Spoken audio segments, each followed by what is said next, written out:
Hello everyone. In this video, we'll be dealing with the elastic collisions in one dimension. So let's derive the equation for the elastic collisions in one dimension. Just imagine there are two bodies, okay? We say it as this is the M1, maybe the object is A. Another body is said as the mass is M2 and the body is B. M1 is moving with a velocity set as u1 and M2 is moving with a velocity u2. Okay, so just imagine if u1 is greater than u2, that is the first body is having higher velocity than the second body. Definitely after some time what may happen, they will collide each other. So this is the one we are doing here. After some time the mass m1 and the mass m2 now will it collide. Okay, this is maybe for fraction of second. After that the same bodies, that is m1 and m2, now it will move with another velocity, not as the initial velocity, say it as is v1, and m2 is moving with a velocity v2. Okay, so two bodies A and B are traveling in the same direction. That means in one dimensional motion, the first body is having more velocity than the second one. It will collide, and after the collision also it is traveling in the same straight path but with a different velocity. And this is an example for what? Elastic collision in one dimension. Okay, now whatever collision we are discussing, what is conserved?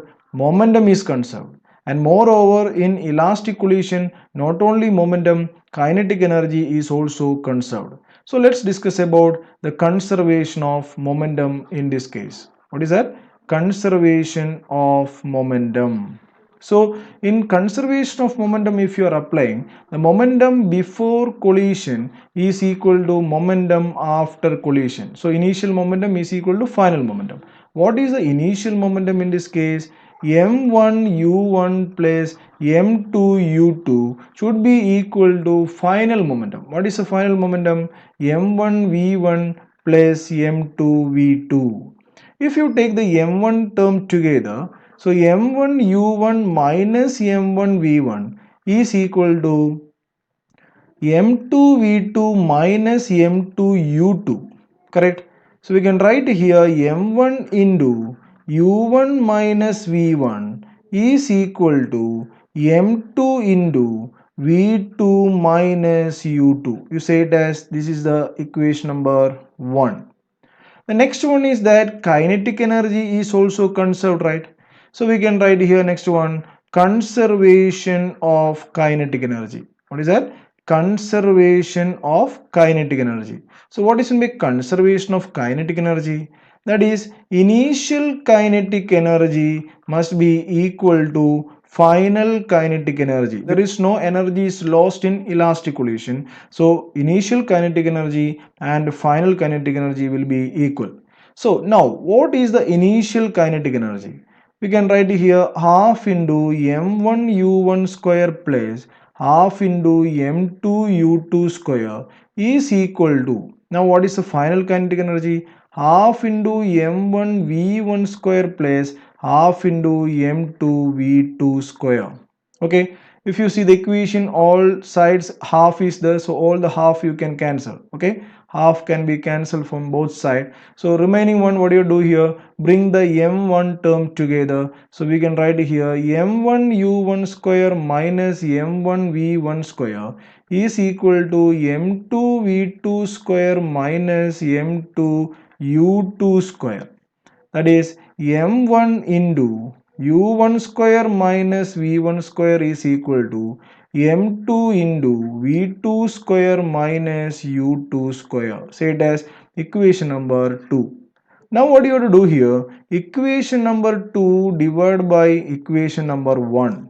Equation number 2 divided by equation number 1. You can see m1 will cancel. Same way m2 will cancel. So we can write here what? u1 square minus v1 square divided by u1 minus v1 is equal to v2 square minus u2 square divided by, see the equation number 1, v2 minus u2.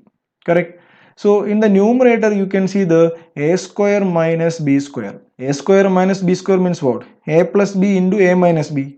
A minus b is already there in the denominator. So u1 minus v1 will cancel. So in the numerator only 1 is remaining. What is that? u1 plus v1. Same way in the right hand side also v2 minus u2 will cancel. So remaining one is what? v2 plus u2. That is a square minus b square. So a plus b into a minus b, a minus b, a minus b cancel. Here also same thing. So what is the next equation we got now? u1 plus v1 is equal to v2 plus u2. Again bring the initial velocity together or one side. u1 minus u2 is equal to what? v2 minus v1. What is u1 minus u2? u1 minus u2, maybe you can write in terms of relative velocity, right? That is equal to u12, relative velocity of first body with respect to second body. Same way, what is v2 minus v1? v2 minus v1 we can write it as v21, relative velocity of second body with respect to first body. So what is written there in equation number 3? Say it as this is the equation number 3. u1 minus u2, that is called what? Relative velocity of approach. What is called? Relative velocity of approach. That means before collision it is approaching, right?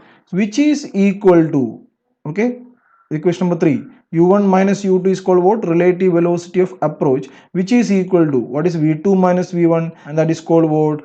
Relative velocity of separation. Relative velocity of separation.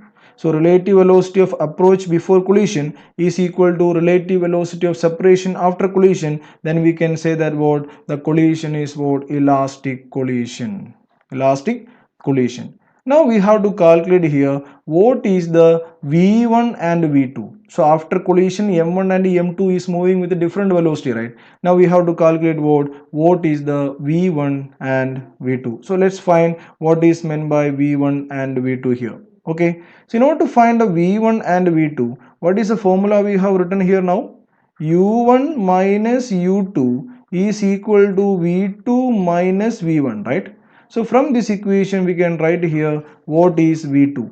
v2 is equal to u1 minus u2 plus v1. Okay, so just write this is a equation number 4. You substitute this equation in the conservation of momentum formula. What is the conservation of momentum? m1 u1 plus m2 u2 is equal to m1 v1 plus m2 v2. Substitute this equation in v2 here in this equation. So we can write here m1 u1 plus m2 u2 is equal to m1 v1 plus m2 into, now v2, what is v2 here? u1 minus u2 plus v1. Now rearrange this equation. m1 u1 plus m2 u2 is equal to m1 v1 plus m2 u1 minus m2 u2 plus m2 v1. Now what you have to do here, take the initial velocity term towards the left and all the final velocities to the right. So I can write here m1 u1 plus m2 u2, you see the u1 is here, minus m2 u1 plus m2 u2 is equal to m1 v1 plus m2 v1. That means you see here in the left hand side u1 term and u2 terms are there, right? So we can write here m1 minus m2 into u1, okay, m1 minus m2 into u1 plus m2 u2 plus m2 u2. Can write it as what? 2m2 u2, which is equal to m1 plus m2 into v1. So what is the velocities after collision of the first body? v1 is equal to m1 minus m2 into u1 plus 2m2 u2 all divided by m1 plus m2, or v1 is equal to the final velocities after the collision of first body m1 minus m2 into u1 divided by m1 plus m2 plus 2m2 u2 divided by m1 plus m2. So this is the relation we have to use here in order to calculate the first body velocity after collision. If you want to find the velocity v2, the second body having the velocity v2 after collision, right? So v2 you can calculate here, just to change the subscript of the first equation. Instead of m1 we can write here about m2 minus m2 become m1, u1 become u2 divided by m1 plus m2. If you change that also it will be same only, right? m1 plus m2 plus 2 into m2 become here m1, u2 become here u1, all divided by same m1 plus m2. So this is the equation to calculate what? The final velocity v2. So these are the equations to calculate what? The final velocities of the bodies after collision. Let's discuss about few cases here. So say it as case 1. Just imagine the masses we are now discussed here, m1 and m2 are equal masses, now they are colliding.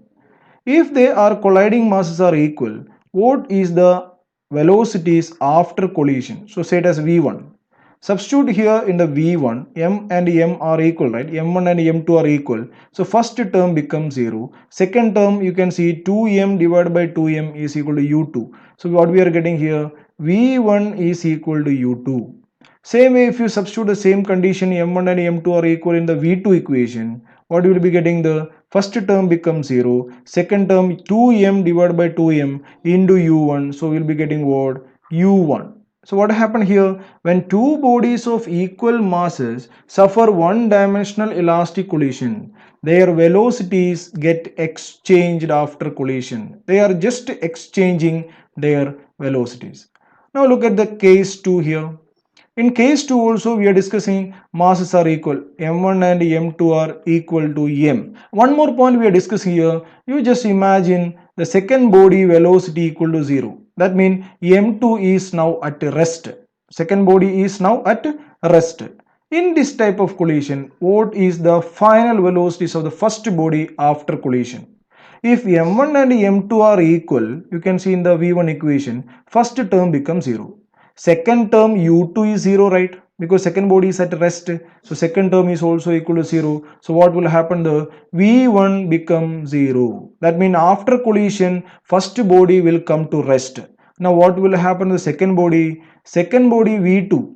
What is the velocity v2 here? Substitute once again, u2 equal to 0. So first term becomes 0. Second term what will happen? The 2m divided by 2m into u1, right? So v2 is equal to what? u1. So what happened here? When the first body is moving with a velocity and colliding with the second body will move with the initial velocity and the first body will come to rest after the collision. In case 3, we are considering m1 is much less than m2. m1 is much less than m2 and the second body is at rest. Second body is at rest. Mass m1 is very small and the mass m2 is much bigger. When they are colliding with each other, what will happen? Moreover, the second body is now at rest. Second body is not in motion. So what is the v1 equation? So m1 term can be neglected. So what will be getting here? The first term we can write it as minus m2 into u1 divided by m2. So m1 we can neglect it. So we can write here what? v1 is equal to minus u1. Now what is a v2 here? If you see the second body velocity if m2 is much greater and u2 is equal to 0, first term becomes 0. Now second term what will happen? The m1 is very small, right? So m2 is much bigger, that is in the denominator. So that term become almost 0. So we can consider approximately v2 is equal to 0. v2 is equal to 0, approximation only. So most of the cases the second body won't move because the second body is a massive body. Now you see in the first one, v1 is equal to minus u1. So what happened there? It was coming with a velocity u1. When it is colliding with the heavy mass, what will happen? The the same body will get the same velocity but in opposite direction. That's why we have written the word v1 is equal to minus u1. Case 4, just opposite. m1 is much greater than m2 and same way u2 is equal to 0. Okay, so m1 is much greater and m2 is smaller value and it is at rest. m2 is at rest. m1 is now going with the velocity u1. So what will happen after collision? After collision, the first body's velocity is v1, right? So v1 is equal to, here m1 is much greater, so m2 can be neglected. So we'll be getting the equation as what? m1 u1 divided by m1. m2 we are neglecting. So what is equation become? m1 m1 cancel. So v1 is equal to what? u1. And now what is v2 here? v2 is equal to 2u1.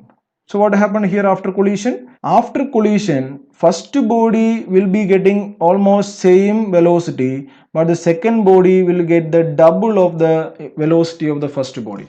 So when the massive body collide against a light body, or light body is now here at rest, we are considering. So the velocities of the massive body remains almost constant, correct? It's almost unchanged. We got now u1 itself. While the light body starts moving with a twice the velocity of the massive body. I hope you understood this topic. Okay. Thank you all of you.